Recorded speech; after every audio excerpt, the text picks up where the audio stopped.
Welcome to Meeting Malcolmus, a pavement podcast. Hey, it's JD. Uncool and underqualified as ever. Sitting here thinking about where this year went. It's December, and January 17th I started this project, and here we are on episode 46. Which means I've been at this about 46 weeks. And we're just scratching the surface. What are we doing here? Well, we're listening to the canon of seminal indie rock band Pavement, one track at a time, every week, with the hopes that we can rattle loose some sense of how they came to be so fucking awesome. And maybe give me the chance to one day, perhaps, meet Malcolmus. So there's that.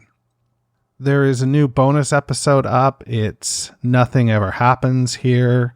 If you are on the bonus feed, you've already heard that. If you're not on the bonus feed, go to meetingmalcolmus.com. Check that out, how you can get access to that. You can follow on Twitter, join the Facebook group. I talk about it there as well. Listen, I am all out of emails. I have exhausted my supply of emails that are emails that can be read on the show.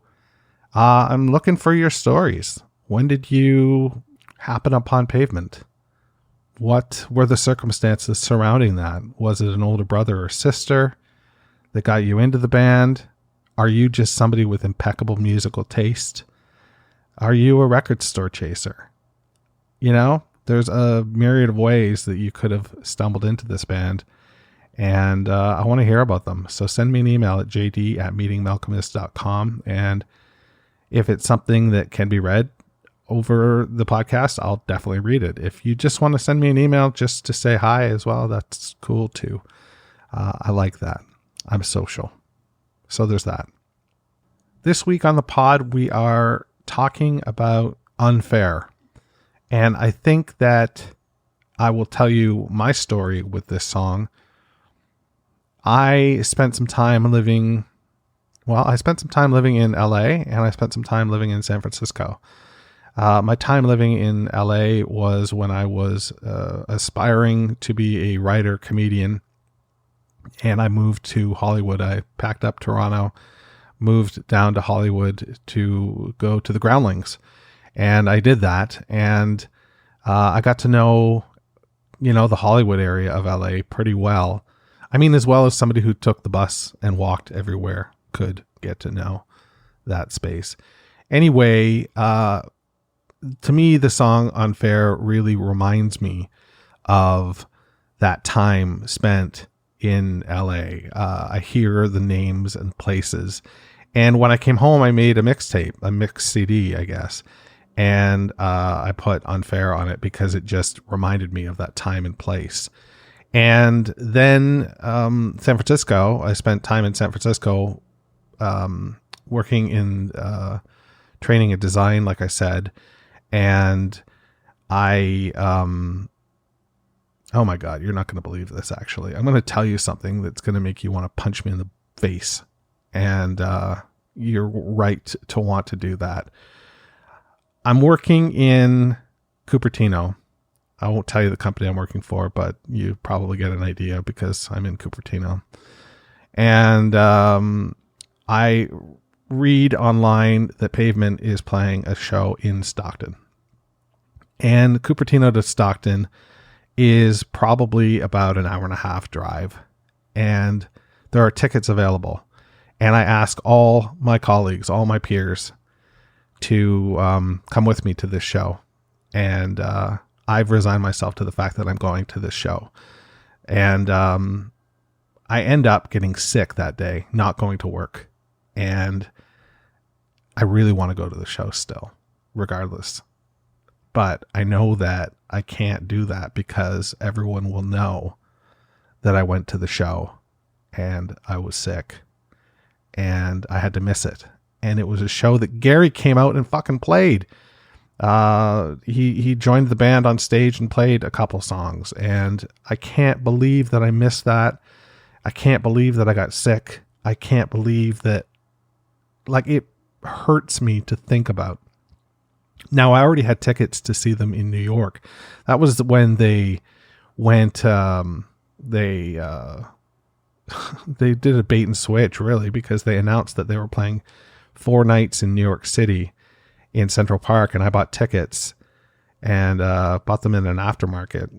Spent quite a bit of money on them, and then they did a whole tour. They toured all of 2010, and basically the September dates that I had for 2010 were after, you know, all these other shows that they played in 2010. So there's that. So that's that's my little trail off, I guess. Unfair just reminds me of that time spent in Southern California in the Bay and in LA. It weirds me out that the Bay is considered Southern California, like San Francisco is considered Southern California, and yet, you know, an hour and a half up the road, Sacramento is not Southern California. You know, it's just sort of strange to me. But the North takes what the South delivers, I suppose, right? It's a real interesting dichotomy, this state. You know, the vast amount of land in the North, represented by, you know, a few cities that are smaller in scale and smaller in scope and smaller in sort of a cultural footprint. And then you've got this big, you know, impression just south, starting with the Bay Area and Silicon Valley, and then into, you know, Celluloid Valley, in Hollywood, right? Just what a strange place it must be like to be in a state that is like a country in size, or a couple countries in size and scope, you know? And to me, that's really, and I suppose to anybody, I suppose that's what this song is really about.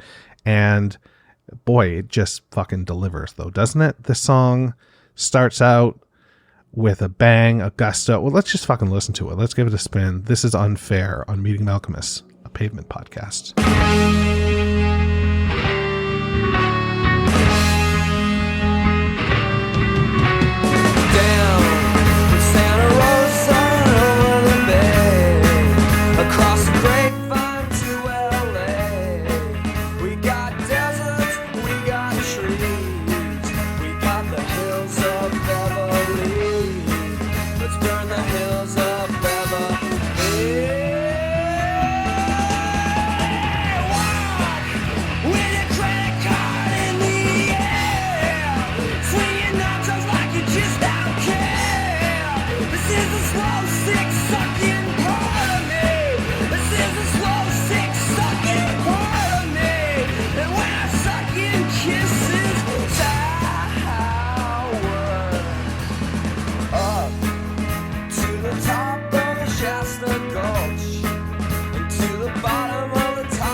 I'm not your neighbor, you Bakersfield trash. What a great fucking lyric that is. Oh man, what a great song that is. This band was robbed.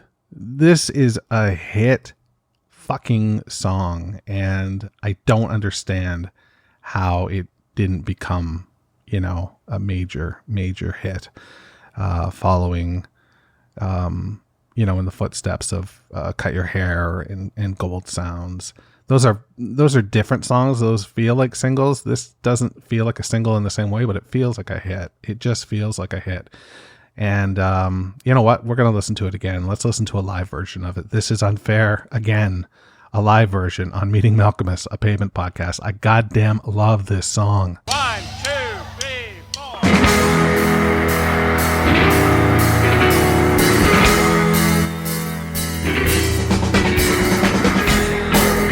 Santa Rosa over the bay, across the grapevine to LA. We got deserts, we got trees, we got the hills of Beverly. Let's burn the hills of Beverly. Wow!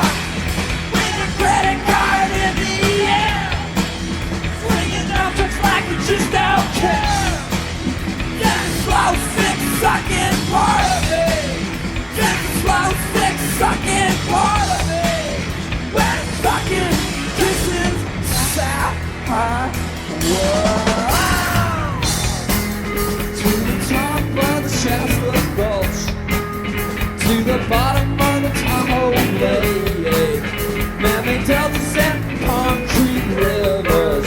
South takes what the North delivers. Film man, I don't need your help.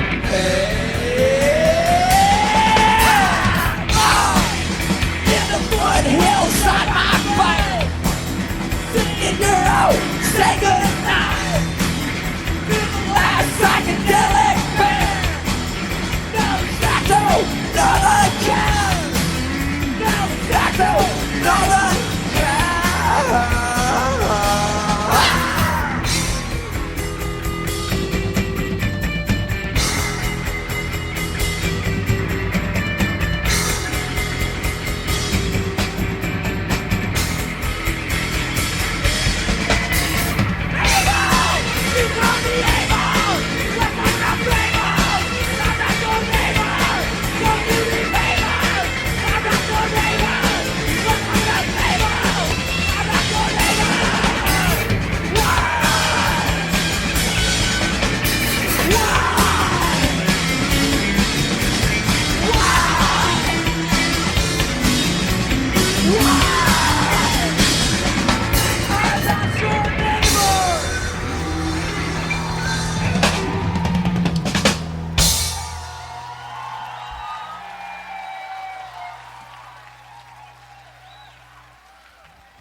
Stockton is all about LA.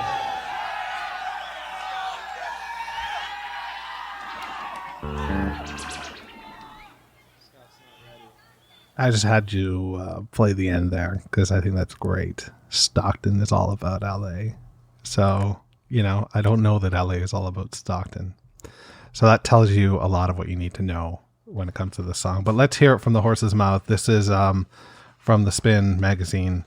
This is Malcolmus's explanation of Unfair, and he calls it a North-South divide song. It's another rivalry song, us against them. Pearl Jam versus the music press, whatever. It's just a playful comment on the North-South rivalry in California that happens the world over.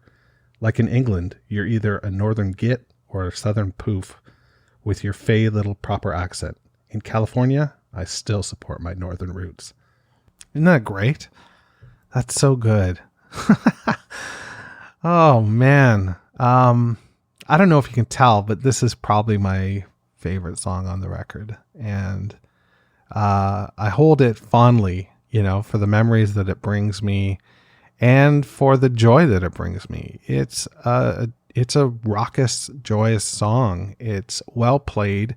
It's like a lot of this record. It's so funny to think that this is the same band that was, recording in Gary's, in Gary's studio, not that much, 3-4 years earlier than this. And they were recording, sort of art noise rock. And there were a lot of pop gems that came out of those 3 EPs for sure. And obviously the long play as well. But my God, this record is just so tight and articulate, and it really has a vibe and a theme to it that is cohesive and front and center. And I don't know why the world wasn't ready to sort of run with it. I don't know what happened, whether they just didn't have the same sort of, marketing punch that David Geffen was handing out to, the bands that he had signed. I'm trying to think of who had Weezer, who had the Blue record. Was that Geffen? Obviously at the end of the day, the record company is going to help make or break you. It's a shame, but it's the case. It's the truth. It's not just the strength of the art. It's, getting the art out there to the critical mass so that you can, go get over that sort of marketing hump. But here we are, and, it's 25 years later and we're enjoying it. So fuck it. It doesn't matter. It's there. If you want to find it, it's there. And, this is the kind of art that I hope that the aliens, uncover when they're doing archaeological digs of Earth, thousands of years from now, and go, wow, this is a great marble statue, and it should be thought of that way. I don't know.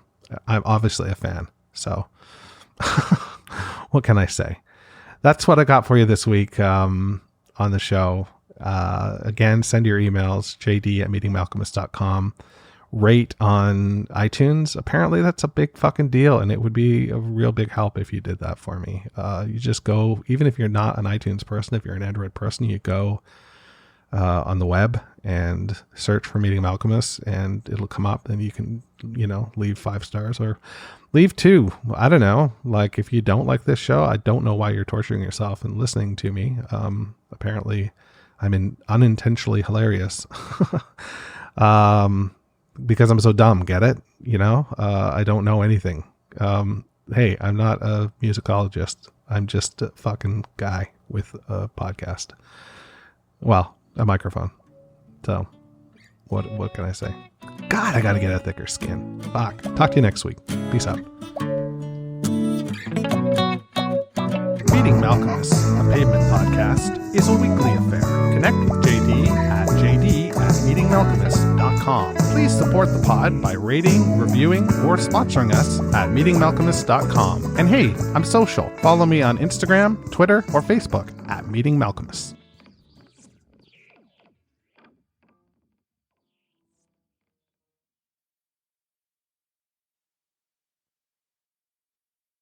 Why choose a Sleep Number smart bed? Can I make my side softer? Can I make my side firmer? Can we sleep cooler? Sleep Number does that. Cools up to 8 times faster and lets you choose your ideal comfort on either side. Your Sleep Number setting. And now, during our Cyber Week sale, save 20% on most Sleep Number smart beds, plus free home delivery with any base. Limited time. All Sleep Number smart beds offer temperature solutions for your best sleep. To find a store near you, visit sleepnumber.com. Need parts now? O'ReillyAuto.com offers in-store pickup, same-day home delivery, or next-day home shipping. Get more parts your way at O'Reilly Auto Parts. Oh, oh, oh, O'Reilly.